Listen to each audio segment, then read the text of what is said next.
Hiya, hello. Thank you for coming. Do you hear Tony Blair saying that we're all middle class now? Which is nice, it was very nice, it was good, lovely. Should get better duvet cover, lovely, great. We're all middle class. That's a reassuring thought, isn't it? All the homeless people, can you just give us a couple of quid, we're trying to get a bottle of Bollinger together, come on. And I suppose tonight's show is really about class, because a little while ago we spent the afternoon at the CBI conference, which is the Confederation of British Industry. And this is like the sort of like top corporate sort of bods, all the captains of industry. They have this enormous stage, and the captain of industry sit up there on this big podium. They've got these huge, great screens, and they've got backlighting on the thing. It's all sort of purple. And whenever it's and now our next speaker, and suddenly all the lights revolve and change. So you get these white lights dotting across the room, and the backdrop suddenly goes, zoom, changes into green or something, and there's play this music. Boom, boom.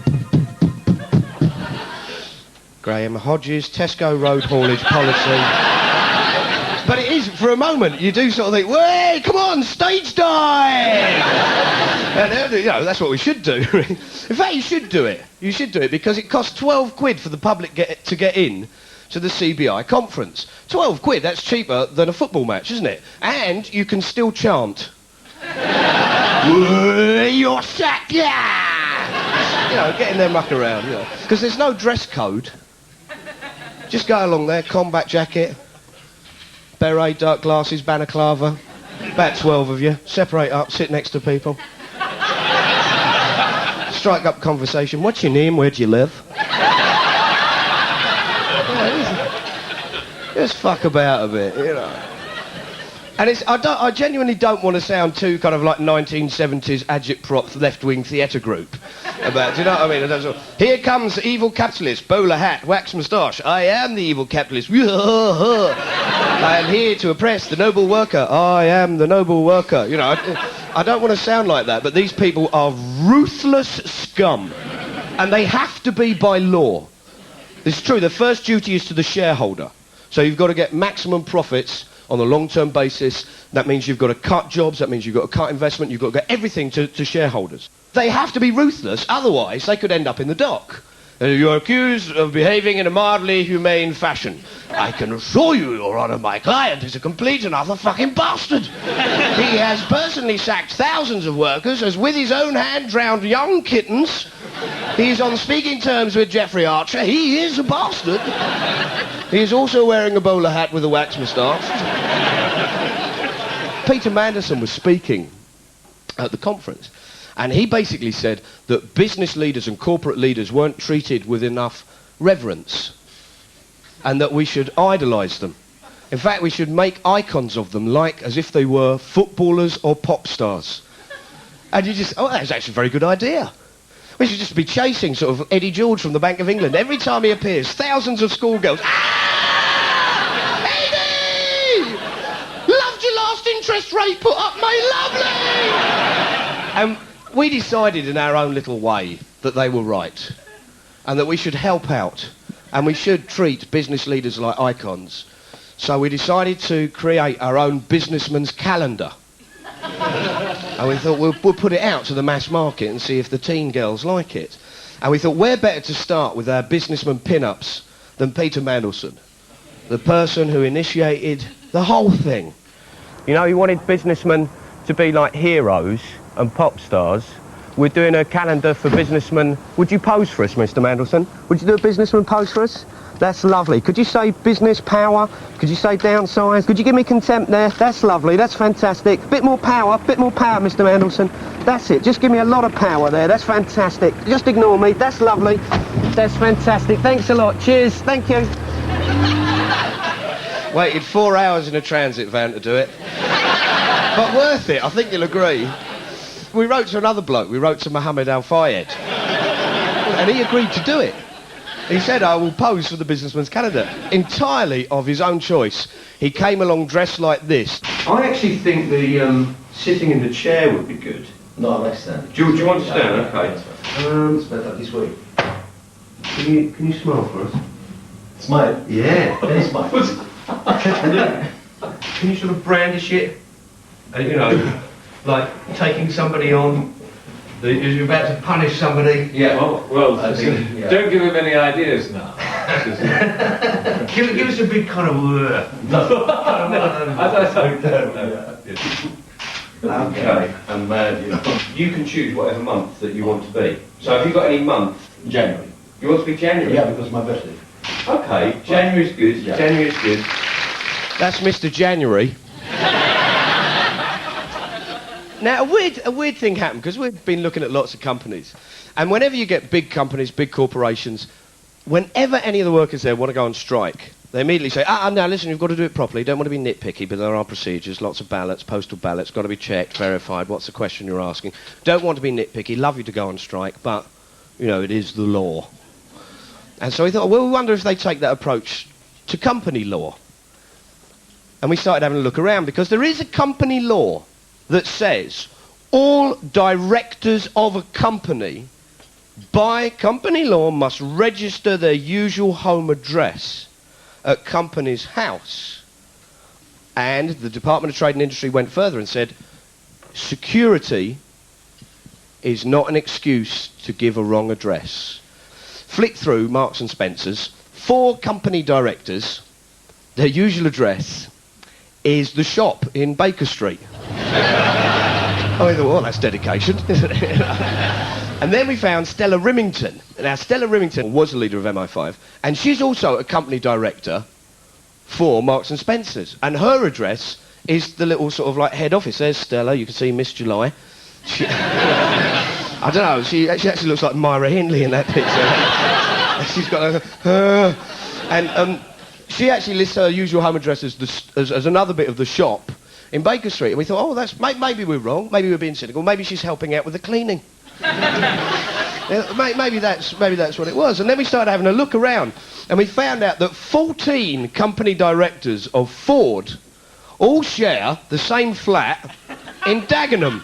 And this is their flat. It's not a very big flat. These are the 2 elevations there. 14 company directors for Fords in the same... Fuck it, the queue for the toilet must be terrible. I'm an executive, let me in. Fuck off, so am I.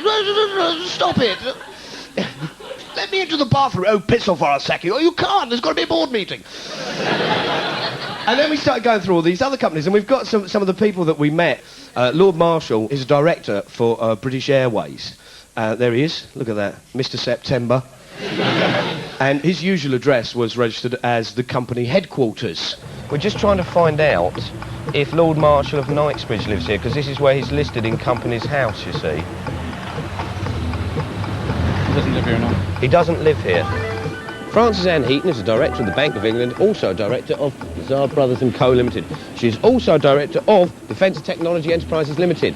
For her usual home address, she lists this beautiful building here, owned by Lazard Brothers & Co. Obviously, this beautiful, above-ground, but lovely, spacious dwelling with a small office unit operating in it as well. Then we started having a look around, and we came across a bloke called Sir Clive Thompson. Now, Sir Clive Thompson, he is the president of the CBI, there's Sir Clive, an unknown assailant. But he's pleased to see me, isn't he? Look, you can see that. He likes me quite a lot. And Sir Clive, he's actually president of the CBI. He's also chief executive of Rentokil Initial, which employ like over 100,000 people. And he has put down in company's house as his usual address as Felcourt, East Grinstead, Sussex, which is here. I've just talked to Susie Christie from the PR department of Rentokil Initial, and she said there's no residential area and Sir Clive does not live there. Now, he's on record as saying some wonderfully atrocious things. He actually said, I'm trying to remember, he was talking about trade union recognition. He said it should be included in the handbook under the chapter of pest control. And he then went on to say that the minimum wage would only damage the people it sought to help. He was also on record as saying that a happy workforce was a very hard workforce to motivate. So, I mean, obviously he has got a reason for not giving his home address out. Okay, final question, yeah. Sir Clive, you've been quoted as saying the most difficult people to motivate are well-adjusted people, and someone who is happy is extremely difficult to motivate. Yes. I was wondering, in the interest of motivation and profitability, Yes. do you recruit unhappy and maladjusted people, or do you get them into your employ and then make them happy and maladjusted? I only hope the answer is going to be as good as the question. In practice, it's my experience of running pretty large organizations over a long period of time that it is ambitious people who are driven by that ambition currently achieved. And that in themselves creates this level of dissatisfaction. Doesn't matter what they say, because what they sound like is a fax coming through.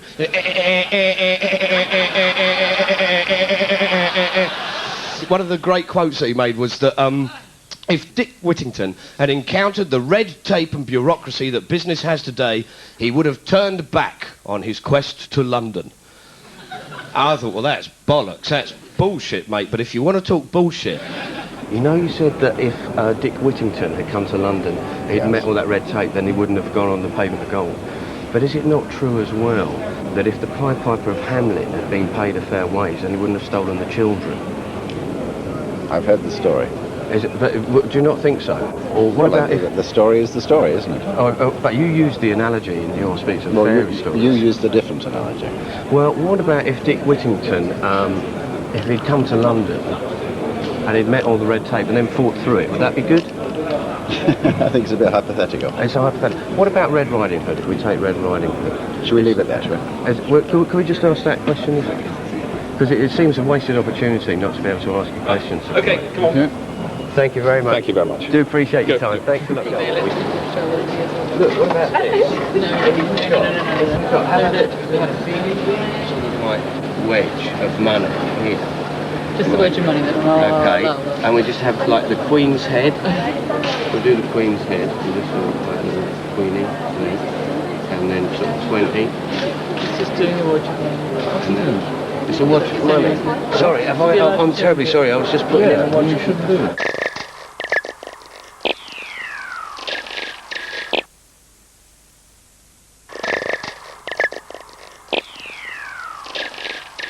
We then started having a look at these other people. And one of the people we came across was a man called Jerry Robinson.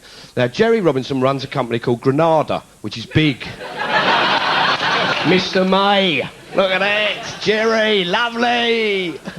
And he runs Granada, and he was registered, his usual home address is 3 different usual home addresses. This is his usual address. This is what's listed in the company's house.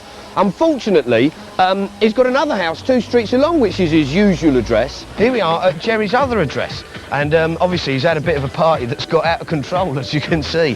I think there's probably a couple of dead showgirls under there. This is where Jerry Robinson's 3rd house is supposed to be, but he doesn't live here, he's actually moved.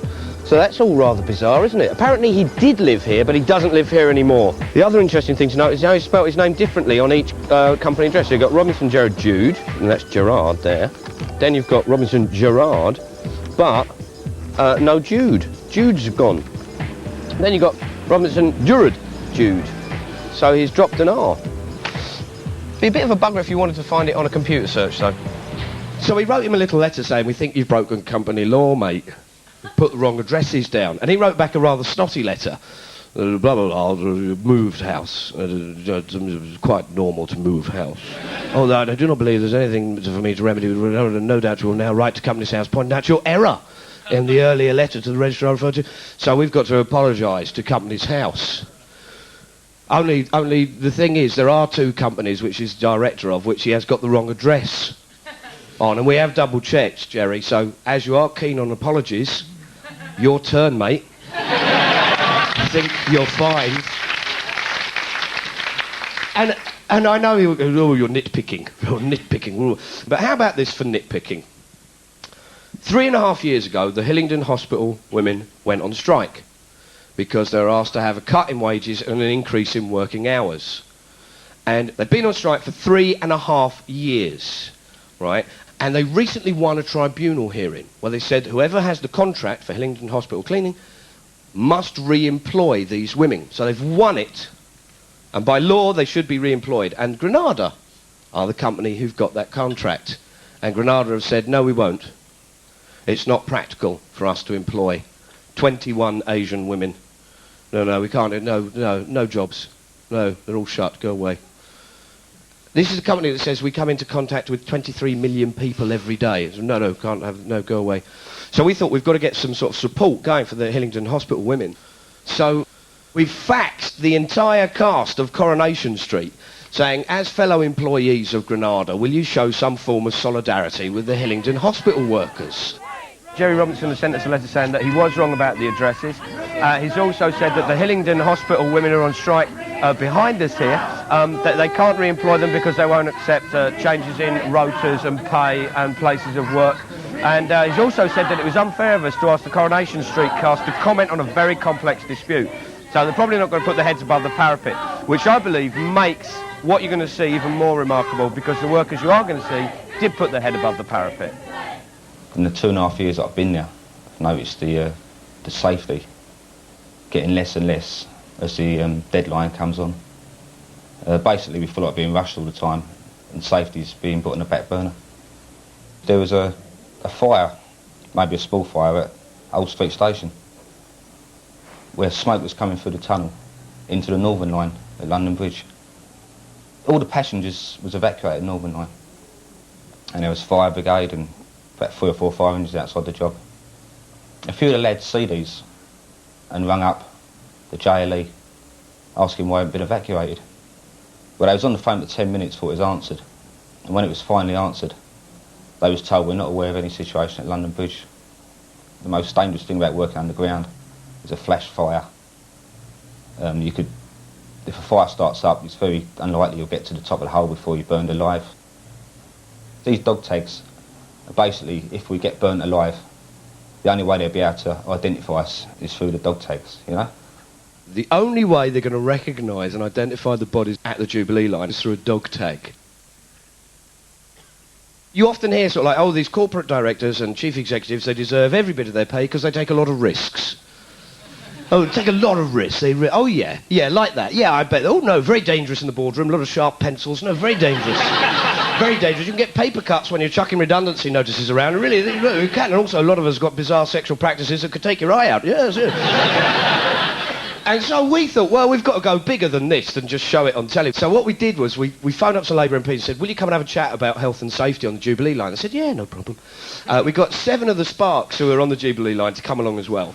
We said, we'll meet you outside Westminster, all right? And the other night we drove this fuck-off white Transit up Westminster Bridge and parked it in the middle.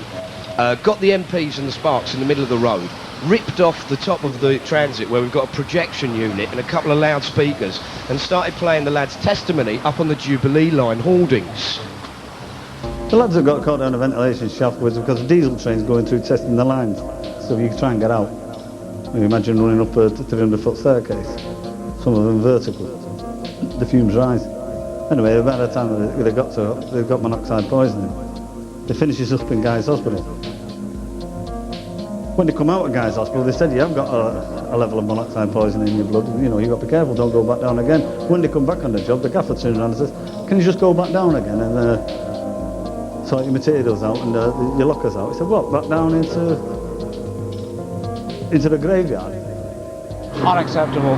No project, no deadline is worth putting people's lives at risk. It's as simple as that. This is unacceptable. Totally. This hasn't been brought out into sport. I mean, I didn't know until we came tonight. I didn't know what the position was on the Jubilee line until you just told me. But I mean, the most important fact is that as the deadline comes nearer, more pressure will go there'll on. be more pressure on these men here to get the job done. I think the key is John Prescott. It's a transport issue. He's a union man. He should recognise the needs that people have got. That's the question, because you just said John Prescott was a good union man. What's he doing bringing in a firm like Bechtel who are anti-union? I said he was a union man. Yeah. We'll ask a question about who they're bringing in. We'll ask a question about numbers. We'll ask a question about profits. So if we get all the questions Give us from the the lads, info, we'll put it down. We'll put it through the office and then get it to you. They've put out safety systems that they're supposed to bring in, and we just don't see them. You know, they're just non-existent.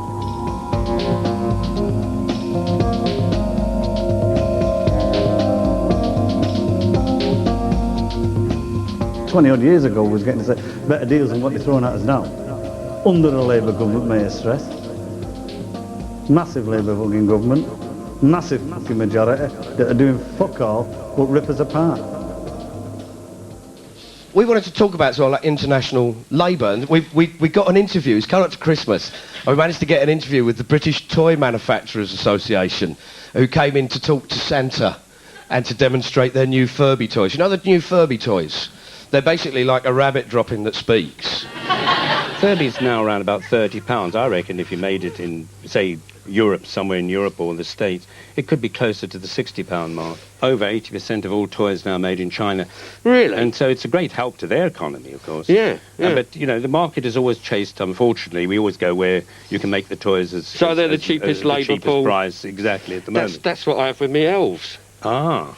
You see, you've got the Chinese cheap labour, I've got elves. Because you were in trouble about all of this, weren't you? Well, we're always in trouble about it because people think that that's that if they paid £30 for a toy, that's really what what the manufacturer is getting. Now, so I was just going to ask, did they have anything to say about the conditions when they woke up in China?